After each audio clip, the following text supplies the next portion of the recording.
Когда Марина впервые увидела щенка, ему было всего несколько часов от роду. Он лежал в небольшой коробке, укрытый старым мягким полотенцем, и почти не шевелился.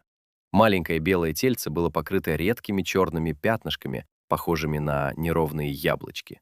Одно пятно располагалось возле уха, другое — на спине, а еще несколько маленьких отметин разбегались по бокам. Марина тогда еще не знала, что этот крошечный комочек станет для нее настоящим чудом. Щенков родилось 6. Собака была уже старой, и беременность далась ей тяжело. Роды начались ночью, а к утру стало понятно, что мать очень слаба. Она старалась лежать рядом с малышами, но почти не реагировала на их писк. К сожалению, через несколько часов после родов собака умерла. Ветеринар сказал, что организм просто не справился. Из всего помета выжил только один щенок. Остальные малыши были слишком слабыми. Марина несколько дней почти не отходила от коробки. Она согревала щенка бутылками с теплой водой, меняла полотенце и каждые 2-3 часа кормила его специальной смесью из маленькой соски. Первые ночи она практически не спала. Щенок часто начинал тихо пищать, и Марина сразу просыпалась, брала его на руки и прижимала к себе. Он ел понемногу. Иногда отворачивался от соски, а однажды настолько ослаб, что Марина испугалась. Утром она может уже не услышать его дыхание. Но он оказался настоящим бойцом. Через несколько дней малыш начал заметно прибавлять в весе. Сначала он только ползал по полотенцу, смешно перебирая короткими лапками, потом научился поднимать голову. Еще через неделю впервые попытался встать. Лапы разъезжались в стороны, он падал на живот, отдыхал несколько секунд и снова упрямо пробовал подняться. Марина дала ему имя Бублик.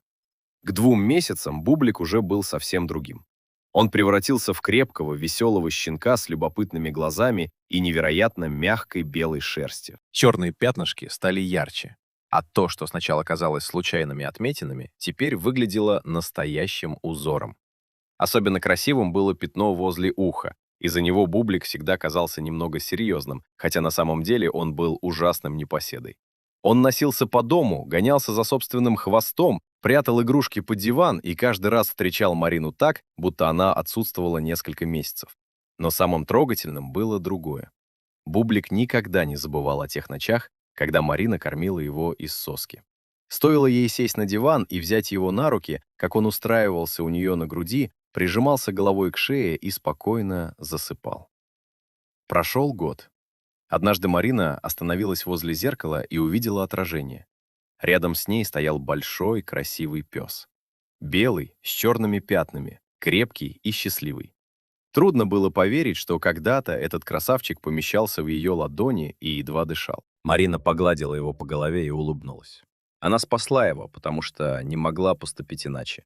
Но иногда ей казалось, что все было наоборот.